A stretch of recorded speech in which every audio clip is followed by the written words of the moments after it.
Hello बच्चों, कैसे हो। आशा करते हैं कि आप अच्छे होंगे और हम भी अच्छे हैं। घातों का खेल चल रहा था, चैप्टर 2 गणित प्रकाश कक्षा 8वीं का, है ना। इससे पहले जो है सो आपको बहुत सारे बेसिक कॉन्सेप्ट बताए और लास्ट एक्सरसाइज के क्वेश्चन नंबर 1 2 3 डिस्कस किए और इससे पहले भी जितने क्वेश्चन थे वो डिस्कस कर चुके हैं। ठीक है, तो आज क्वेश्चन 4 से लेना है। 4 में कथन का जांच करना है, सत्य है कि असत्य है, और आप अपने जो भी तर्क दीजिएगा उसका व्याख्या करना पड़ेगा। ठीक है, तो ये भी क्वेश्चन समझ में आएगा। बहुत बेसिक क्वेश्चन है लेकिन कॉन्सेप्चुअल क्वेश्चन है, आपको समझना होगा। और गारंटी देते हैं कि ये क्वेश्चन आपको समझ में जरूर आएगा और आगे के भी क्वेश्चन सारे उसका सॉल्यूशन आपको समझ में आएगा। चलिए स्टार्ट करते हैं। देखिए क्या बोला जा रहा है क्वेश्चन में। नीचे दिए गए प्रत्येक कथन की जांच कीजिए, जांच करना है और पता लगाइए।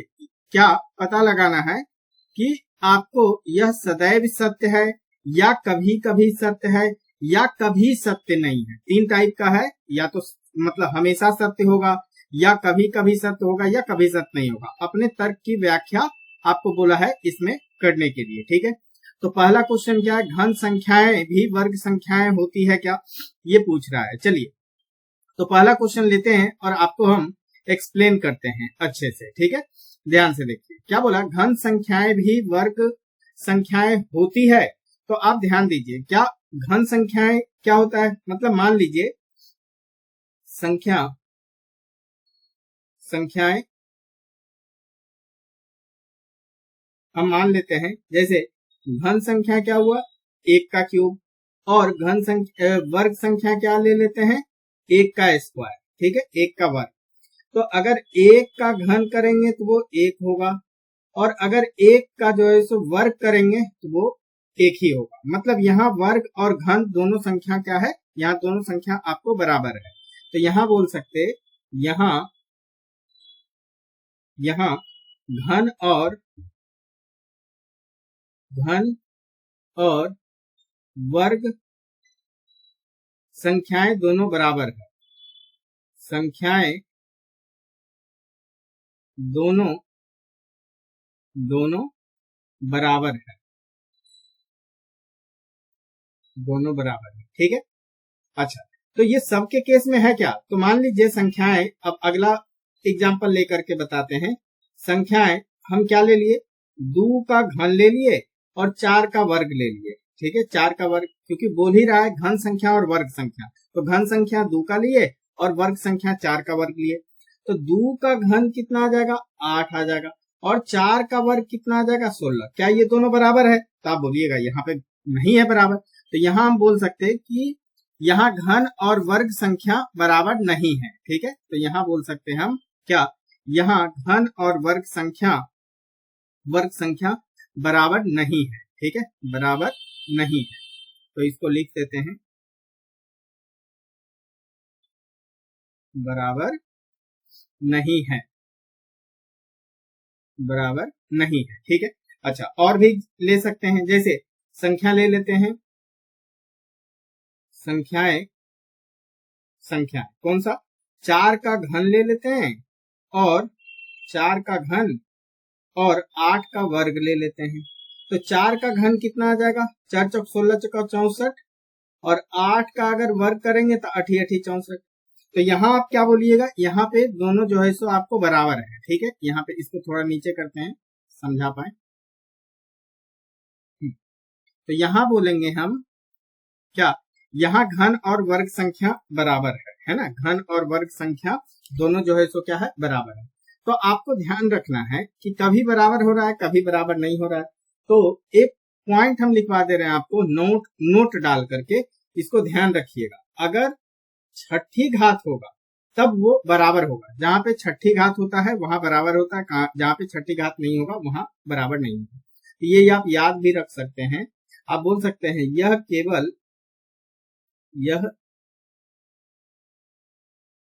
केवल उन संख्याओं के लिए सत्य है, उन संख्याओं के लिए सत्य है जो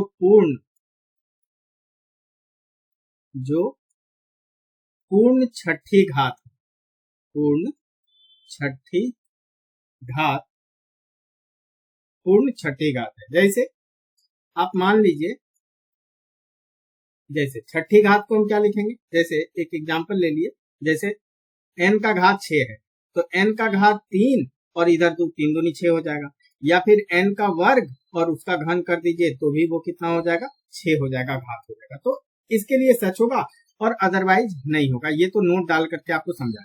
तो आप ऊपर से देखिए, जब से 1 का घन लिए और 1 का वर्ग लिए तो ये सत्य हो गया कथन, क्योंकि घन संख्या और वर्ग संख्या बराबर हो गया। लेकिन 2 का घन और 4 का वर्ग लिए तो बराबर नहीं हुआ, फिर 4 का घन और 8 का वर्ग लिए तो बराबर हो गया। तो यह कभी कभी सच हो रहा है ना, तो कभी सच होता है कभी झूठ होता है। तो यहां लिख सकते हैं, चूंकि क्या बोल सकते हैं, दिया गया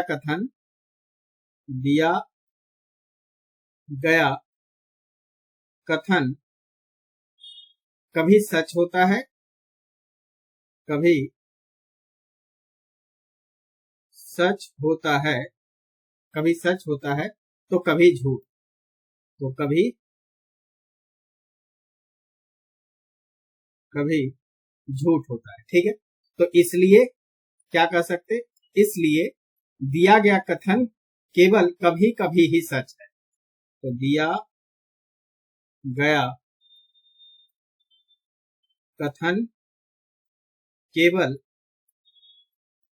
कभी कभी ही सच होता है, कभी कभी ही सच होता है। तो ये क्वेश्चन आपको समझ में आ गया होगा, है ना, पहला क्वेश्चन। अब देखिए क्या बोल रहा है दूसरे क्वेश्चन में। दूसरा क्वेश्चन बोल रहा है कि चतुर्थ घात वर्ग संख्याएं होती है क्या। तो चौथा क्वेश्चन लेते हैं, चौथा बोल रहे हैं, दूसरा क्वेश्चन लेते हैं। देखिए क्या बोला, चतुर्थ घात वर्ग संख्याएं होती है क्या। तो देखिए चौथी घात आपको लेना है, मतलब चौथी घात के लिए क्या बोल सकते हैं, जैसे चौथी घात लेनी, चौथी घात जैसे n का घात 4 हो गया, जैसे होती है ना, जैसी होती है। अच्छा, तो n का घात 4 को आप क्या लिख सकते हैं, n का वर्ग और उस पे जो है सो चौथी वर्ग संख्याएं, क्या बोला, चौथी घात वर्ग संख्याएं भी होती है। तो बिल्कुल आप कह सकते हैं। तो एग्जाम्पल के लिए आप ले सकते हैं, जैसे 16 लिए तो 16 को हम क्या लिख सकते हैं, 2 का घात 4 लिख सकते हैं, है ना, 2 का घात 4 मतलब चौथी वर्ग हो गया। अच्छा, 16 को एक और तरीके से लिख सकते हैं, 4 का वर्ग। तो देखिए आप वर्ग संख्या और जो है सो ये दोनों जो है सो इक्वल है, तो इस प्रकार मतलब क्या हो जाएगा, दिया गया कथन हमेशा सत्य होगा। तो आप बोल सकते इस प्रकार दिया गया कथन, आप कोई भी लीजिएगा, चाहे चौथी घात लीजिए और उसका वर्ग लिखिए, तो वो हमेशा क्या होगा, इक्वल होगा, है ना। दिया गया कथन हमेशा सत्य है। तो आपको इसका क्या लिखना, तर्क लिखना होगा। तर्क नहीं लिखिएगा तो मार्क्स नहीं मिलेगा, और ये आपको एक अंडरस्टैंडिंग अच्छा डेवलप करेगा। ठीक है, अब देखिए किसी संख्या की 5वीं घात उन संख्याओं के घन से विभाज्य है क्या। क्या बोला क्वेश्चन, आपको बोल रहा है किसी संख्या की 5वीं घात मतलब 5 घात रहेगा, उन 5 घात संख्या उनके घन से विभाज्य होती है क्या। तो ये भी हमेशा आपको ट्रू होगा। देखिए मेनली क्या बोल रहा है, आप बोल सकते मूलतः ये क्या बोल रहा है, कथन यह है कि क्या है, 5वीं घात मतलब n का घात 5 और उस संख्या का घन मतलब n का घात 3 से विभाज्य होना चाहिए, से विभाज्य है। ठीक है, यह हमेशा सत्य है ना, यह हमेशा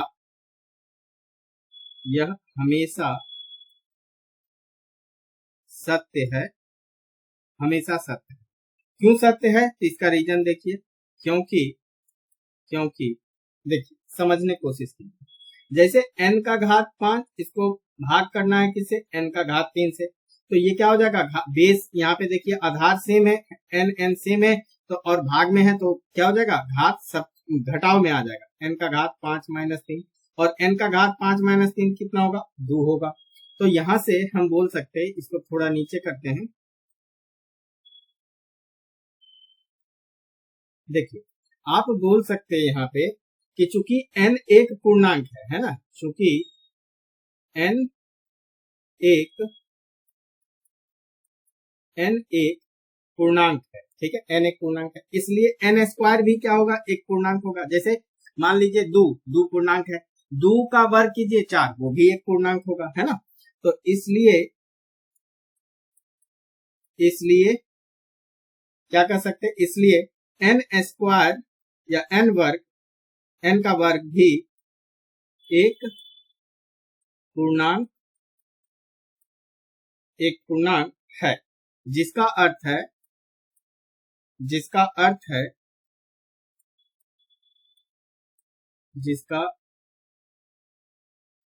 अर्थ है कि भाग पूरी तरह से हो जाता है, पूरी तरह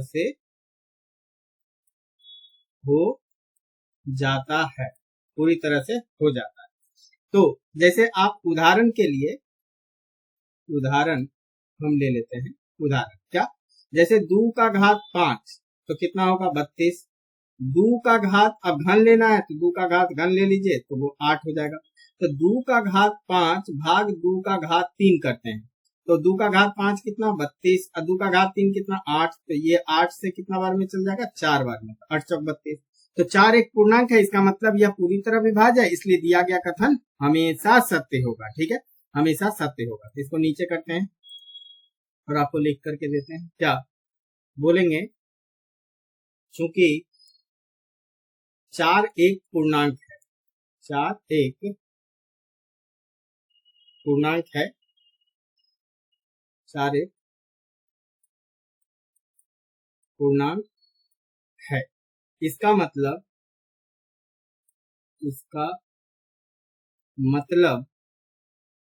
क्या हुआ, इसका मतलब है कि यह पूरी तरह से भाग है ना, पूरी तरह से विभाज्य है, पूरी तरह से विभाज्य है, पूरी तरह से विभाज्य। इसलिए हम बोल सकते, इसलिए दिया गया कथन हमेशा सत्य है, दिया गया कथन हमेशा क्या होगा, सत्य होगा, हमेशा सत्य होगा, ठीक है। अच्छा, चौथा क्वेश्चन देखते हैं, क्या बोला चौथा क्वेश्चन में। देखिए चौथा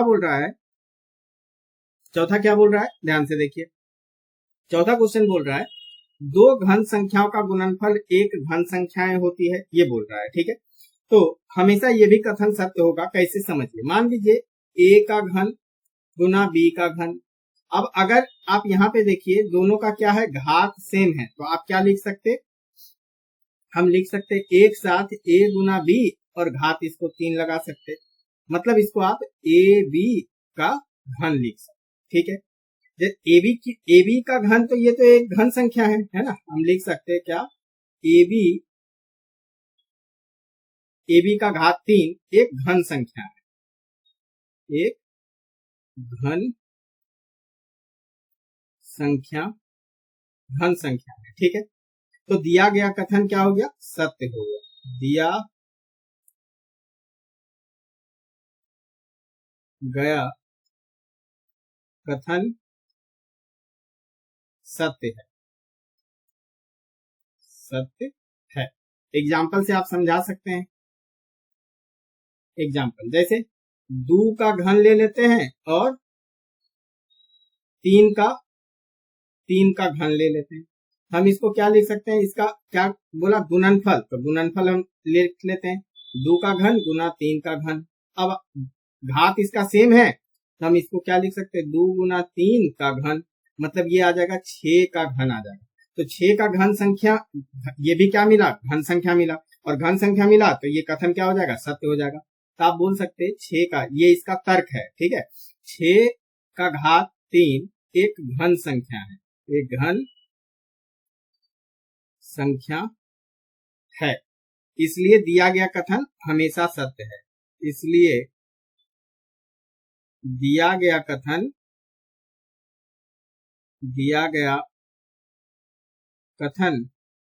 हमेशा हमेशा क्या होगा, हमेशा सत्य है, ठीक है। चलिए ये भी हो गया। अब 5वां क्वेश्चन देखिए, इसका लास्ट पार्ट है ये वाला।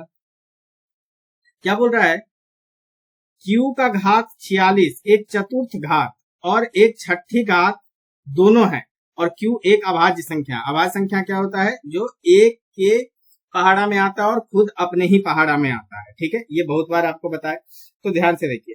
अगर हम बोले कि q का घात 46 है ना, q का घात 46 की चौथी घात के चौथी घात होने के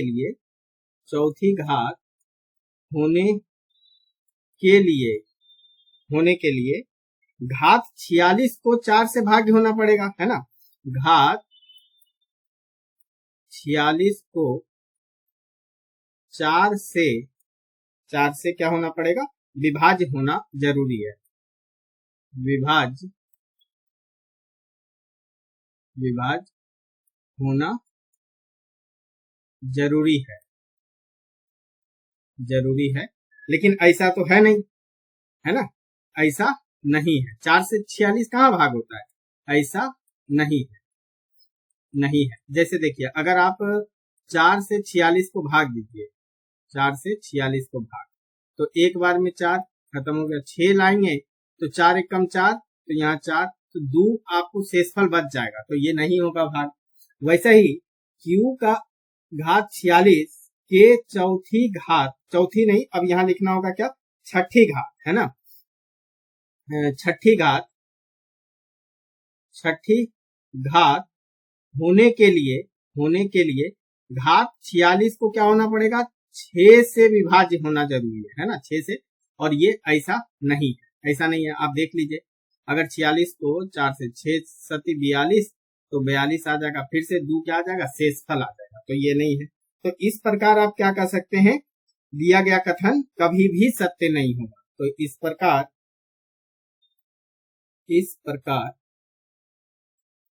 दिया गया कथन कभी भी सत्य नहीं है, कभी भी सत्य नहीं है। ये आपको क्लियर हुआ, ठीक है। चलिए अब अगला क्वेश्चन चलते हैं, 5वां क्वेश्चन पे आते हैं। यहाँ तक आपको समझ में आया होगा, अच्छे से क्लियर हुआ होगा। और बाकी जो है सो आप चैनल पे नए हैं, आपको अगर समझ में आ रहा है, आपको अच्छा लग रहा है, आपका कॉन्सेप्ट क्लियर हो रहा है, तो आप चैनल को सब्सक्राइब कर सकते हैं और वीडियो को लाइक भी कर सकते हैं, ठीक है। चलिए अब क्वेश्चन नंबर 5वां में क्या बोल रहा है, ध्यान से देखिए। आपको इसको क्या करना है, सरल करना है ना, सरल करना है। बोला है क्या कि इन्हें सरल कीजिए और घातांकीय रूप में लिखिए, सिर्फ घातांकीय रूप में लिखना है। तो देखिए कैसे लिखेंगे घातांकीय रूप में, इसको नीचे करते हैं। हाँ, 10 का घात कितना है, -2, 10 का घात माइनस में 2 है और -5 है। तो आप देखिए हम क्या लिख सकते हैं, 10 का घात -2 गुना 10 का घात -5 है। तो अगर आप यहाँ देखिए, यहाँ क्या है, यहाँ पे आधार दोनों का सेम है और गुना में है, तो जुड़ जाएगा, है ना। तो आप लिखेंगे, चूंकि a का घात m गुना a का घात n, तो क्या हो जाता है, a का घात m जोड़ n हो जाता है। तो यहां से हम लिख सकते हैं 10, यहाँ -2 प्लस, और जब माइनस में ही रहे तो उसको ब्रैकेट में लिख लीजिए। तो यहाँ से क्या आ जाएगा, 10 का घात -2, ये वाला प्लस और माइनस हो जाएगा -5। तो यहाँ से क्या हो जाएगा, 10 का घात -7, और 10 का घात -7 हो गया। तो यही घातांकीय रूप में लिखना था, ये आपको आंसर हो, ठीक है। चलिए दूसरा क्वेश्चन लेते हैं। दूसरा क्वेश्चन, 5 का घात 7 घटाव में 5 का घात 4 है। तो यहां से आप क्या बोल सकते, देखिए 5 का घात 7 भाग 5 का घात 4, तो हम इसको बोल सकते, ऐसे लिख सकते 5 का घात 7 भाग में 5 का घात 4। अब तो आपको पता है, चूंकि अगर यहाँ पे भी देखिए घात क्या है, यहाँ पे घात आधार, आधार दोनों का सेम है लेकिन भाग में है तो घटाव में आ जाएगा। a का घात m अब भाग में a का घात n, तो ये क्या हो जाएगा a का घात m माइनस n। इसको थोड़ा नीचे कर लेते हैं। तो यहां से क्या आ जाएगा 5 का घात 7 माइनस में 4, तो 5 का घात 7 घटाव 4 कितना हो जाएगा 5 का घात 3 हो जाएगा, और यही घातांकीय रूप में आपको लिखना था। ये भी क्वेश्चन आपको क्लियर हो गया। चलिए नेक्स्ट क्वेश्चन लेते हैं, तीसरा पार्ट। तो देखिए तीसरा क्वेश्चन कर लेते हैं। यहां से भी आप चल सकते हैं, देखिए जैसे भी आपको करना है कर सकते हैं। जैसे यहाँ देखिए 9 का घात माइनस 7 और 9 का घात 4 है, तो हम इसको सबसे पहले ऐसे लिख लेते हैं 9 का घात माइनस 7 भाग में 9 का घात 4 है। तो आप इसको क्या लिख सकते हैं 9 का घात माइनस 7 भाग में 9 का घात 4। तो क्या होता है, चूंकि a का घात m भाग में a का घात n, तो ये हो जाता है m minus n, m minus n। तो यहां से हम लिख सकते हैं 9 का घात माइनस 7, 4 ऊपर जाएगा तो वो क्या हो जाएगा माइनस में आ जाएगा। अब माइनस 7 और माइनस 4 क्या होता है, दोनों को जोड़ दीजिए और साइन माइनस का लगा लीजिए, 7 3 10 1 11, तो माइनस 11 हो जाएगा। ठीक है, तो ये इसको भी हम घातांकीय रूप में लिख दिए, ये भी आपको समझ में आया होगा। चौथा क्वेश्चन देखते हैं इसका, चौथा। ठीक है, हाँ तो अब इसको भी कर लेते हैं। अब देखिए यहाँ पे आपको क्या है 13 का घात माइनस 2 फिर ब्रैकेट यहाँ माइनस 3, तो आप इसको क्या लिख सकते हैं, आप लिख सकते हैं चूंकि a का घात m और फिर ब्रैकेट में के बाहर n, तो ये क्या हो जाता है a का घात m गुना n हो जाता है। तो यहां से हम क्या बोल सकते हैं 13 का घात माइनस 2 गुना में माइनस 3, ये माइनस और माइनस क्या हो जाएगा प्लस में आ जाएगा। तो यहां से क्या आ जाएगा 13 का घात 3 दूनी 6, और यही आपको आंसर हो जाएगा। ठीक है, अच्छा पांचवा क्वेश्चन देख लेते हैं। ठीक है, पांचवा है, तो आप इसको कैसे लिख सकते हैं, ध्यान दीजिए। आपके पास क्या है m का घात 5 और n का घात 12, और इधर है m n का घात 9। ठीक है, तो देखिए ध्यान से इसको थोड़ा नीचे करते हैं। हाँ, तो देखिए आप इसको पहले खोल लीजिए, है ना। जैसे क्या होता है, आप एक चीज ध्यान रखिएगा, अगर a b ऐसे है और यहाँ पे घात m है, तो ये दोनों पे आ जाता है, a का घात m गुना b का घात m हो जाता है। तो हम यहां से लिखते हैं m का घात 5 गुना m का घात 5 गुना n का घात 12।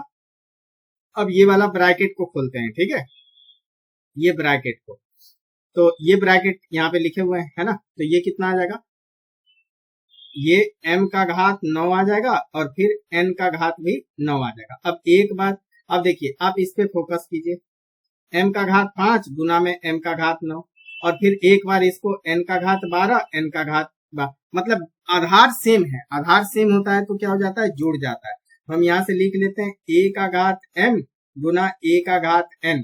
अच्छा m n है तो इसको हटा देते हैं, यहाँ पे लिख देते हैं p और यहाँ पे q, तो a का घात कितना आ जाएगा p प्लस में q आ जाएगा। ठीक है, तो यहाँ से आप क्या कर सकते हैं m का घात आ जाएगा 5 प्लस में 9 और फिर गुना n का घात आ जाएगा 12 प्लस 9, तो यहाँ से आपका कितना 9 5 14, तो यहाँ आ जाएगा 14, 12 और 9 कितना हो जाएगा, ये m हो जाएगा, ये m का घात 14, 12 8 20 1 21, और n का घात कितना आ जाएगा 21। तो आपको ये भी घातांकीय रूप में लिख लिए हैं, ये भी आपको समझ में अच्छे से आ गया होगा। ठीक है, चलिए अब चौथा क्वेश्चन कर लेते हैं। चौथा क्वेश्चन में क्या बोल रहा है, यदि आपको 12 का वर्ग 144 है, निम्न का मान क्या होगा। जैसे 1.2 का घात 2 है, 0. आपको 1 2 का वर्ग है, तो इस तरीके से आपको निकालना है। क्वेश्चन आसान होता है, समझिएगा, आसानी से आप कर पाएंगे अगर आपका कॉन्सेप्ट क्लियर हो जाता है। देखिए अगर 1.2 आपको तो दिया हुआ है 144, तो कैसे लिखना है 1.2 को पहले खोलना है। देखिए 1.2 का आपको वर्ग है, तो अगर हम ध्यान दीजिए यहाँ इसको ऐसे लिख लेते हैं। देखिए 1.2 का हमको क्या लिखना है वर्ग, अब ये दशमलव हटा दीजिए तो एक ही डिजिट है ना, एक दशमलव के बाद, तो एक डिजिट है तो यहाँ पे एक जीरो आ जाएगा, ठीक है, एक जीरो आ जाएगा। अब इसको हम क्या लिख सकते हैं, अब ऊपर का तो ये वाला सूत्र आपको पता होगा, है ना, कि अगर a बटा b है और इसका घात है तो इसको आप खोल के लिख सकते हैं, a का वर्ग हो जाएगा, b का वर्ग हो जाएगा, तो 12 का वर्ग हो जाएगा, है ना, ऊपर में 12 का वर्ग और नीचे में 10 का वर्ग हो जाएगा। चलिए 12 का वर्ग तो आपके पास दिया हुआ है 144 होता है, तो यहां से हम लिख सकते हैं 144 और 10 का वर्ग कितना 100। अब जैसे ही 2 जीरो दिखा नीचे तो पीछे से 2 डिजिट के बाद आपको यहाँ पे दशमलव आ जाएगा, तो यहाँ लिख सकते हैं 1.44 हो जाएगा, 1.44 हो जाएगा इसका आंसर, ठीक है। अच्छा अब दूसरा ले लेते हैं, है ना, ये भी आसान है, इसको नीचे थोड़ा करते हैं, थोड़ा तबीयत खराब है जिसकी वजह से जुकाम हो गया है ना, बट कोई नहीं, आप देखिए आपको समझ में आएगा, तो आवाज में थोड़ा सा भारीपन होगा तो उसको थोड़ा मैनेज कर लीजिएगा। देखिए अब 0.1 तो हम ऐसे लिख लेते हैं 0.12, ये हटाएंगे तो कितना आ जाएगा, 2 जीरो आ जाएगा और इधर कितना है इसका वर्ग है, तो अब इसको आप क्या लिख सकते हैं, 12 का वर्ग हो जाएगा, अब भाग में 100 का वर्ग हो जाएगा, तो 12 का वर्ग तो आपको दिया हुआ है क्वेश्चन में 144, 100 का अगर वर्ग है तो 2 जीरो पहले है तो अब 4 जीरो आ जाएगा। अब इसको लिखना है, यहाँ 4 डिजिट के बाद होगा, यहाँ तो 3 डिजिट है तो एक वो आगे जीरो लग जाएगा, 0 1 4 4, अब 4 डिजिट हो गया, यहाँ पे दशमलव लगा 0.144, तो ये भी आपको समझ में आ गया होगा, आसान है, डिफिकल्ट नहीं है, समझिएगा। चलिए अब तीसरा क्वेश्चन ले लेते हैं, तीसरा क्या बोला 0.012, तो पहले लिख लेते हैं 0.012, अब इसको हटाएंगे तो 3 डिजिट है यहाँ पे, है ना, 3 डिजिट दशमलव के बाद, तो यहाँ पे 3 बार 3 को जीरो आ जाएगा एक पे, अब इसका जो है सो वर्ग है, इसको नीचे कर लेते हैं, हाँ, तो अब यहाँ से क्या आ जाएगा आपको 12 का वर्ग हो जाएगा ऊपर में और यहाँ आ जाएगा 1000 का वर्ग आ जाएगा, तो 12 का वर्ग कितना होता है 144, अब इधर 1000 का वर्ग कितना हो जाएगा, पहले 3 जीरो है तो अब कै गो जीरो आ जाएगा, 6 गो जीरो आ जाएगा, अब 6 डिजिट के बाद ऊपर में दशमलव लगा देना, तो यहाँ तीने को है तो 3 को पहले जीरो आगे लगा दीजिए 3 और 144, अब 6 हो गया, यहाँ दशमलव लगा दीजिए 0, ये आंसर हो जाएगा, ठीक है। तो चौथा क्वेश्चन भी आपको समझ में आ गया होगा।